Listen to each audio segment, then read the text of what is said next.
Josué morre, o povo passou a fazer aquilo que parecia bem aos seus olhos e que também era mal aos olhos do Senhor. Quando a gente observa a expressão fazia o que parecia bem aos seus olhos, é um risco muito grande, porque fazer o que parece bem aos olhos é subjetivo. Pastor, o que é subjetivo? É aquilo que é pessoal. Eu faço o que parece bem aos meus olhos. Possa ser que aos seus olhos seja bom, mas aos olhos de Deus ele reprova e desagrada a ele. Fazer o que parece bem aos seus olhos também é relativismo. Relativismo é o tipo da pessoa que vive uma fé dúbia. O que é uma fé dúbia, pastor? É uma fé inconstante. Quando ele está no encontro como esse aqui, ele louva, adora, glorifica, sente a presença. Saiu dessa realidade, ele entra em outro mundo que choca com aquilo que ele vive aqui dentro. Só que a proposta do reino de Deus é você ser bom aqui e melhor do lado de fora na sua casa.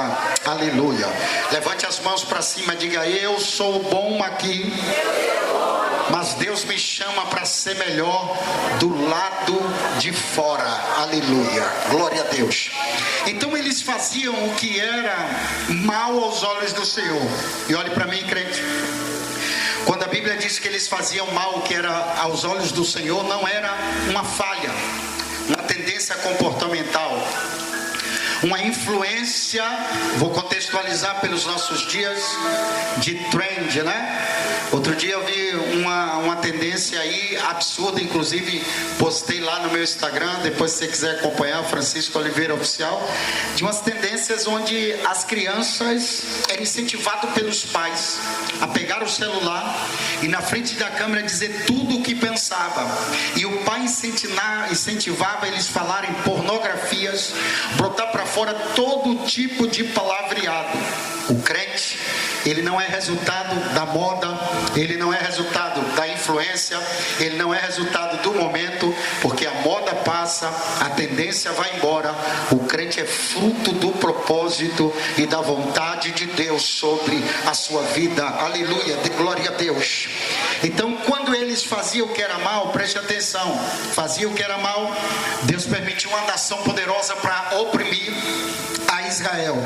Se humilhavam, se arrependiam, porque não era arrependimento. Deus afastava as nações poderosas, eles voltavam a fazer o que era mal aos olhos do Senhor. Então isso aqui, olhe para mim, esse contexto de 330 anos brincando com a graça, 330 anos se apropriando da graça, de tal forma que tentavam manipular a graça como se ela fosse marionete, porque tem gente que premeditadamente peca dizendo: Deus vai me perdoar. Não é assim que funciona. Muitas vezes você pode estar incorrendo no erro do remorso e não do arrependimento, porque a palavra arrependimento no hebraico é techuvá. Diga comigo, techuvá. Tá fraco? Lá atrás falou mais forte, aqui na frente tá calado. Diga techuvá. Techuvá é mudar de direção. Você está progredindo nesse caminho. Quando o arrependimento vem, você para e volta à origem. Você retorna à origem. Então arrependimento é voltar à origem. Qual é a origem? Pequei, vou voltar para Deus. Levantar-me-ei e irei ter com meu Pai que está no céu. Aleluia. Eles não estavam se arrependendo, porque constantemente estavam fazendo o que era mal aos olhos do Senhor. Como eu disse, isso não faz parte da natureza humana, que tem inclinações. Nesse caso aqui, Adriano, é o tipo de pecado premeditado, o que mais tarde a Bíblia chamaria de iniquidade. E se você não sabia, iniquidade no hebraico é avon. Diga avon. Tem gente que vende avon aí, vou arrumar luta, viu, pastor? Mas você ora, Deus abençoa a avó e não tem problema. Mas a palavra iniquidade é avon e significa o pecado quanto mais insistente. É aquele pecado preconcebido, consciente, onde a pessoa peca, gosta de pecar ensina a pecar, defende o pecado e diz que pecado não é pecado. Isso na verdade já é a apostasia, onde o pecado está dominando os seus sentimentos, suas emoções, seu entendimento, seu corpo. Só que Paulo vai escrever aos Romanos dizendo: o pecado não terá domínio sobre vós, porque não está mais debaixo da lei, e sim debaixo da graça. E eu venho de Salvador para profetizar sobre a sua vida. Você pode até ter errado, mas o pecado não te colocará a corrente nem as algemas, porque a graça de Deus arrebenta com todas as algemas que queira dominar. Você acredita nisso? Levante as mãos, dê um glória para Jesus, porque hoje Jesus vai tratar você tremendamente aqui. Quando eu ajo premeditadamente, conscientemente, insistentemente, contumazmente, eu estou gostando do negócio. Eu estou gostando dessa vida inconstante. Porque lá nos bastidores, guarda isso, lá nos bastidores, quando o homem não te vê, Deus te enxerga. E Deus avalia o homem é nos bastidores, não é nos holofotes. Porque no holofote a gente ostenta. E sabe o que a Bíblia vai dizer em uma das cartas lá, em uma das igrejas da Ásia, e parece que a igreja em Sarde tem nome de que vive, mas estás morto. Jesus falou para uma igreja que estava morta. Tem nome de que vive ostentar, manter a aparência de que está tudo bem. Porém, quando chegamos, olhe para mim aqui, você que está lá no fundo, você que está aqui na frente.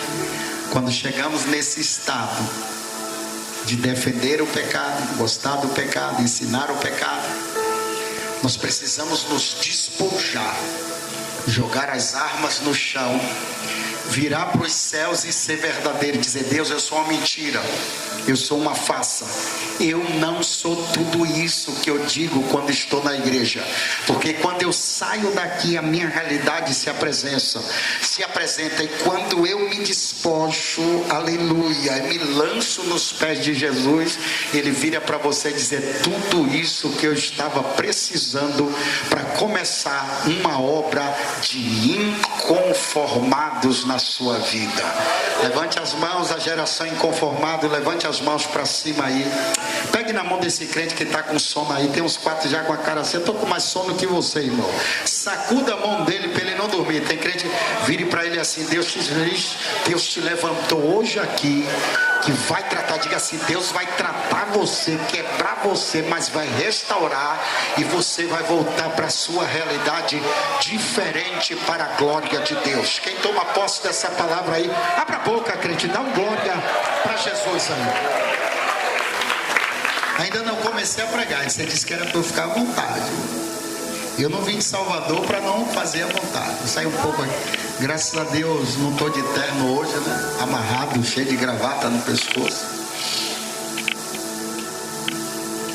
De repente, no meio da crise, e nesse contexto aqui, pastor Nilton, os midianitas, que eram aproximadamente 600 mil homens,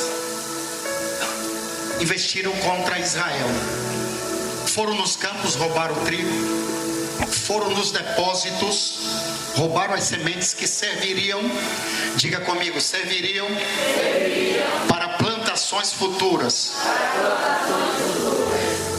Só que um garoto adolescente, inconformado, enquanto muitos fugiram para as cavernas se abrigarem com medo da espada dos midianitas, um garoto toma uma atitude inusitada.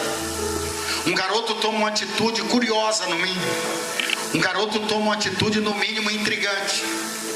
Enquanto muitos fogem, esse garoto tinha tudo para dar errado. Talvez dentro da perspectiva dele, ele nasceu para dar errado. Porque era pobre, era da menor tribo de Israel, estava vivendo uma crise, a nação passando fome, gente morrendo, mas ele não se entregou. E tudo parte, pastor Nilton, do princípio da aceitação. Quando eu aceito a crise, eu me entrego. Quando eu me entrego, eu me rendo. Mas quando eu estou no meio meio das minhas crises me levanto, eu rejeito.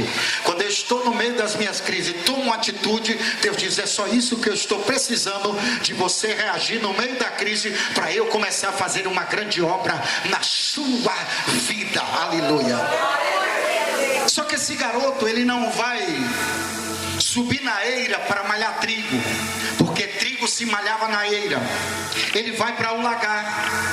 Lagar era uma prensa onde se espremia azeite e uva para fabricar vinho e azeite. Naquele período não era o período das uvas nem dos azeites. Ele vai se esconder exatamente no lagar, pega as últimas sementes de trigo, guardando para que Israel posteriormente não passasse fome, e começa a trabalhar. Pode olhar o texto. Ele começa a malhar trigo no lagar, não sei como. Ele conseguiu, mas dentro dessa atitude chamou a atenção de Deus. E engraçado, irmão, é um texto muito lindo. Depois você lê em casa, que é um dos textos mais lindos da Bíblia.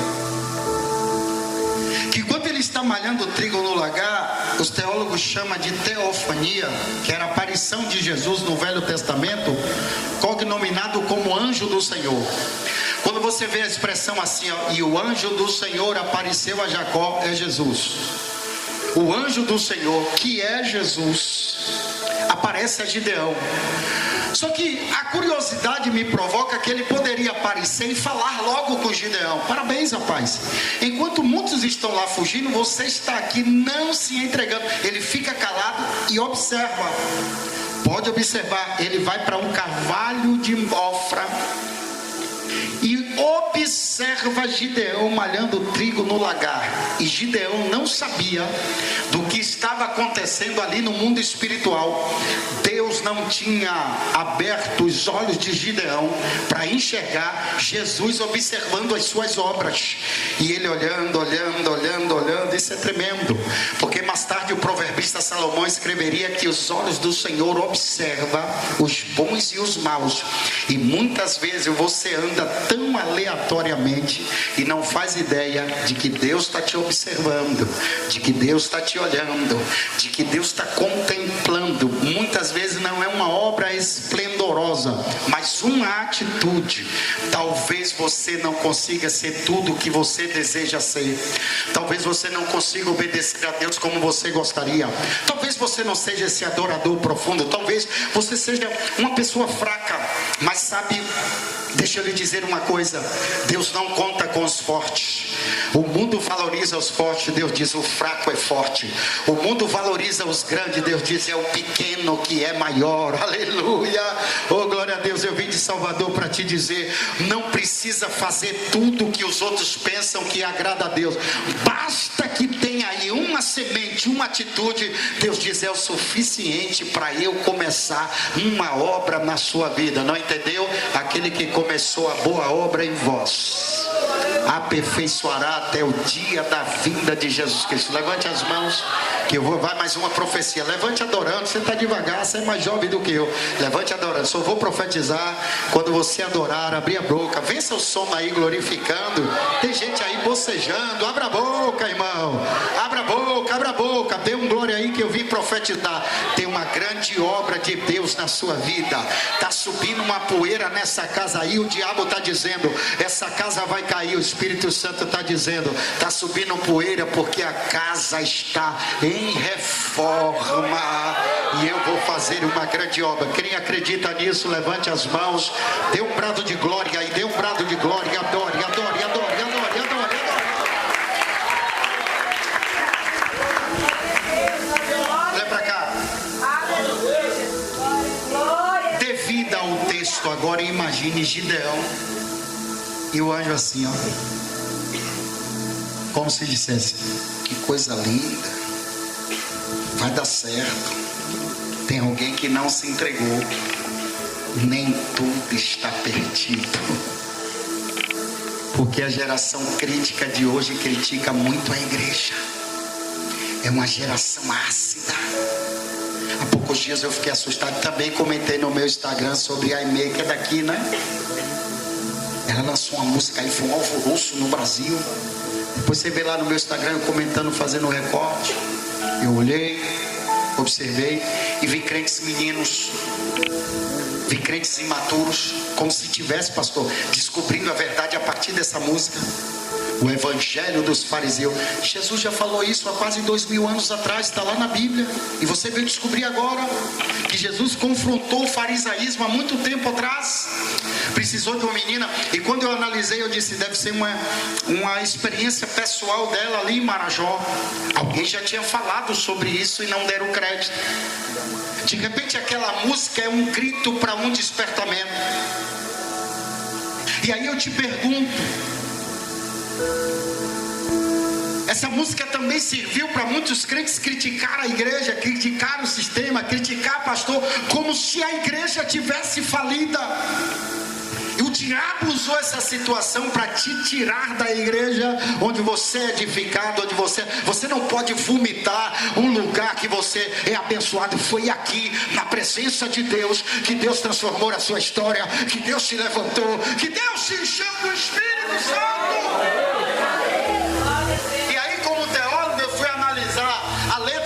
Eu vi inúmeros erros e tropeços teológicos. Nada contra a pessoa, porque eu disse que o cântico dela soou como um grito para despertamento, em parte.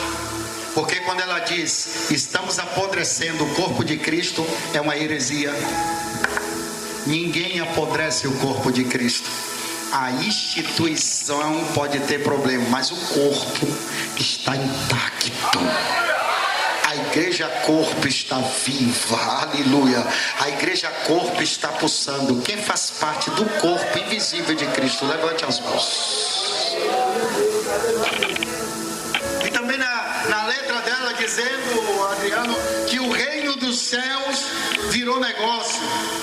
E os crentes indo para o Instagram, crente um brigando com o outro, uma confusão dos infernos. Pastores do Brasil todo alarmado e comentando. Eu disse, meu Deus, o reino dos céus nunca vai virar negócio. O reino dos homens vira negócio. Os homens até usam as instituições, mas o reino dos céus está dentro de mim. Oh glória! Levante as mãos para cima, dá um brado para Satanás ouvir lá atrás. As duas mãos dando glória assim. Diga, o reino dos céus está dentro de mim. Fale bem forte assim, ó. 3 vezes, 1, 2, 3. O reino dos céus. Fala bem forte. Tá fraco? O reino dos céus está dentro de mim. Glorifique a Jesus. Voltemos para Gideão. Vamos correr, senão a gente vai até de manhã. Já imaginou Gideão ali? E o anjo? De repente ele resolveu falar.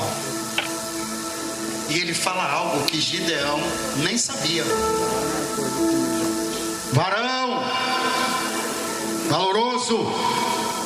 Em algumas versões assim, varão. Aquela voz do céu que nega. Varão. Varão corajoso, o Senhor é contigo. Mas Gideão não sabia que ele era corajoso. O que é mais lindo do texto é que Gideão estava tomando uma atitude que nem pensava em Deus. Gideão tomou uma atitude que ele não estava nem pensando muito nele. Ele tomou uma atitude que tinha que tomar. Quando ele toma atitude, chama atenção, e Deus enxergou nele coragem. Sendo que ele ali já virou algo espiritual, porque ao invés dele tremer, porque se eu ouço a voz do anjo do Senhor ou do próprio Jesus, eu ia tremer, me jogar no chão e adorar. Ele tratou aquilo com a maior tranquilidade e começou a vomitar suas dores, seus traumas, suas mazelas, suas doenças emocionais, e gritou: se o Senhor é conosco, por que nos sobreveio tantas coisas? Atribuindo a Deus o fracasso de Israel. E Deus está dizendo: tem 330 anos que eu estou lutando com essa nação que volta a fazer o que é mal aos meus olhos. Gideão estreitou mais ainda. Olhe para cá, isso aqui é muito forte. Gideão estreitou mais ainda porque ele agora questiona a identidade de Deus, questiona a pessoa de Deus, questiona o poder de Deus. E diz assim: o que nos contaram nossos pais das tuas obras, que o Senhor nos fez nós subirmos do Egito e agora nos entregou, olha a expressão, nos entregou na mão dos midianitas. Ele está dizendo para Deus: a sua história não vale nada, porque a minha realidade aqui é dura. Aí ele virou e disse assim: eu sou o menor da tribo, e começou a contar. Se Deus é um pastor como a gente, vem cá no gabinete que eu quero marcar um gabinete com você. Eu vou te ouvir, vou tratar. Você está com problema, de repente está até com problema emocional, vou chamar um psicólogo da igreja. Rapaz, ajuda esse rapaz. Deus não é assim. Deus não está nem aí para as suas verdades. A mensagem que eu trouxe aqui é muito estreita. Deus não está nem aí para as suas justificativas, e Deus não está nem aí para as suas dores. Que é isso, pastor? Deus poderia entrar em debate se Deus fosse humano, dengoso, vitimista, cheio de dor. Dizer: rapaz, você está me ofendendo. Eu vim aqui mudar a história sua e de Israel, e você está dizendo que eu não tenho história. Deus conhece as suas limitações, e Ele não entra no joguinho das suas dores, nem das suas misérias. É curioso, porque Paulo vai dizer: Deus não sofre sombra de variações, Ele é imutável. Deus não muda, é o mesmo ontem, hoje, eternamente. Não é porque você erra que Deus errou nas suas escolhas. Você pode até ter errado, mas Deus te escolheu para uma grande obra, e eu vim profetizar isso para a sua vida. E o que é mais lindo, Adriano, é que Deus poderia voltar para o céu e dizer: rapaz, o homem está doente, vamos escolher outra pessoa, porque não dá. Eu pensei até que era ele está tomando uma atitude maravilhosa, mas ele começou a vomitar dores, e começou a me ofender. Deus não é humano. Jesus se fez humano e teve angústia. E sabe o que é mais lindo, meu jovem? Quem quer ouvir, diga glória a Deus. Abre os olhos assim para você não dormir. Dê um glória aí. Eu sei que quando você sair daqui o sono vai embora. Vai bater papo aí, vai comer. Tem cachorro quente ali. É amanhã? Tem um caldo aí, né? Se tiver caldo, abre a boca para cima assim e come água assim, coisa que enche a barriga. Tem uma palavra de Deus para a sua vida e eu vou ministrar sobre você. Glória a Deus, aleluia. Magdiel, Deus poderia voltar de ser rei, não é isso não.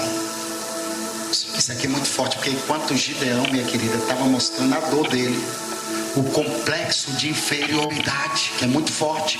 Na verdade, segundo os psicólogos, era como um espírito de autocomiseração. Ele estava se maldizendo: eu sou menor, eu sou mais pobre, eu não sirvo. E aquele lamento de Deus: eu sei, mas eu... Não, Deus parou, porque tem hora que Deus usa a razão. Eu vou repetir: Deus não está nem aí para as suas justificativas, as suas verdades não valem nada, nem as suas dores. Por quê, pastor? Daqui a pouco eu vou lhe explicar. Quando Deus olhou para Gideão e ele vomitou a dor, Deus disse assim: varão, vai nessa tua força e livra Israel da mão dos midianitas. Peraí, tem uma problemática aqui. Onde foi que Deus viu força aqui, se o homem está falando de dores? Onde foi que Deus viu força, se o homem está falando de inferioridade? Onde foi que Deus viu força, se o homem está se maldizendo? Onde foi que Deus viu força, se o homem está ofendendo ele? Porque Deus enxerga em você o que você ainda nem sabe. Aleluia. Enquanto você está enxergando dor e limitação, Deus disse: eu vejo uma força. Agora, por que Deus não disse, pastor Nilson, vai na minha força? Deus disse: vai na tua força. Primeiro lugar, minha querida cantora, porque a dor gera força. A dor só tem a escolha: ou você se entrega ou gera força. Ele não: eu vou me levantar. Deus disse: aí, você tem força, porque os outros estão na caverna e você está aqui malhando trigo no lagar. Vai nessa tua força. Não entendeu? A dor gera força, irmão. A dor é necessária, a dor é inevitável, porque a Bíblia diz: aquele que leva a preciosa semente andando e chorando, voltará trazendo consigo os seus molhos. Sabe por que Deus primeiro não cura você? É porque no meio da dor Deus está dizendo: tem uma força em você e você vai se levantar. Aí depois Deus te cura para você curar pessoas. Você não entendeu? Os inconformistas inconformados são transformados. Agente de transformação só transforma se for transformado. Levante a mão quem vai receber cura hoje aqui. Mas quem aceita o propósito de Deus? Abra a boca aí e diga glória. Levante as mãos para cima e diga assim: Deus enxergou em mim. Está fraco, crente, desanimado. Fala forte assim: Deus enxergou em mim o que eu ainda nem sei. E a gente vive isso na prova, né? A gente passa por cada momento difícil e de repente a gente vence e diz assim: rapaz, como foi que eu venci? Eu não sabia que eu tinha tanta força assim. Na pandemia mesmo eu me surpreendi comigo mesmo.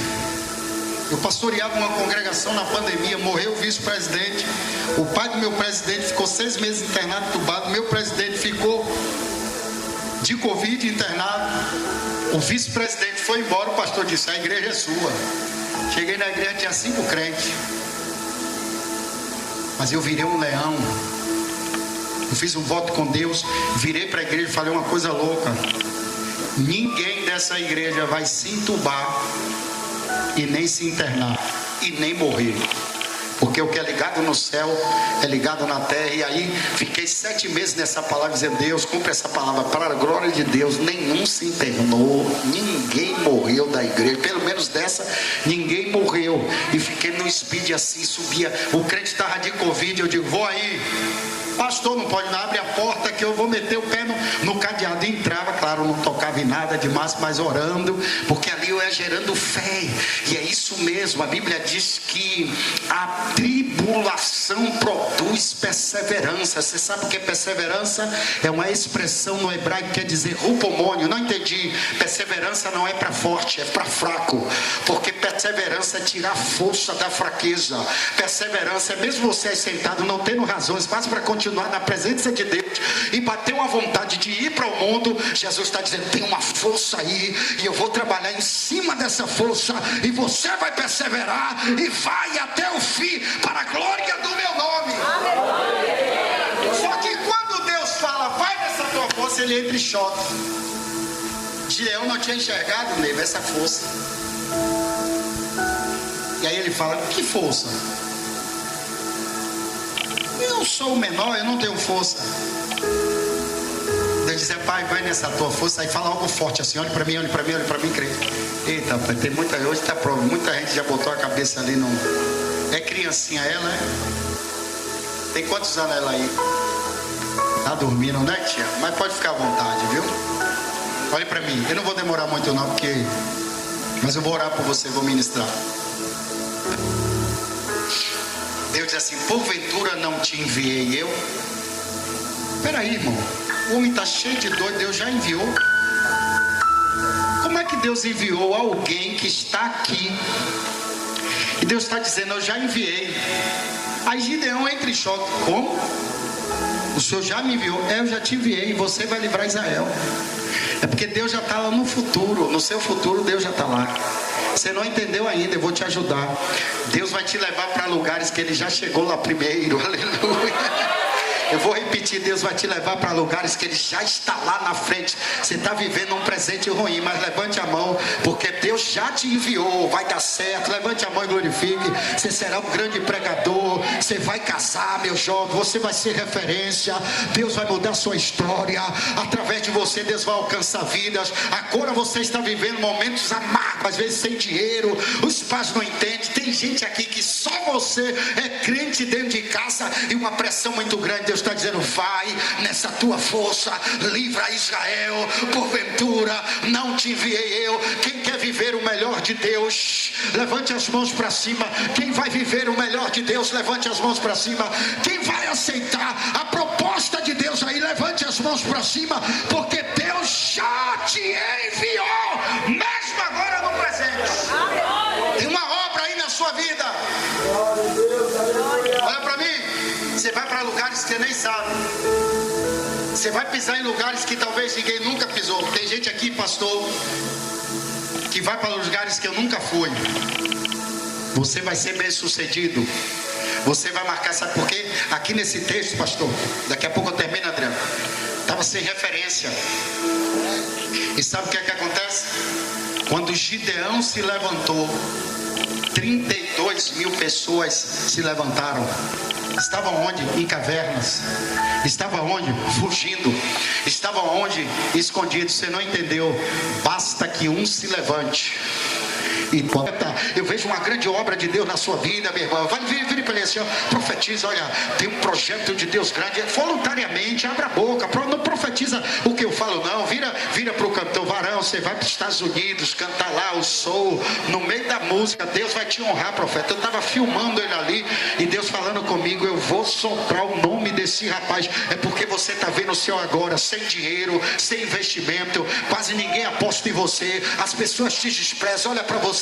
Esse aí não vai muito longe. Deus de lá dizendo assim, vai nessa tua força, porque você vai livrar Israel. Alguém não aposta em você, Deus está dizendo, levanta, porque eu já te enviei.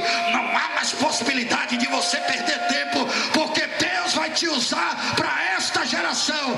Enquanto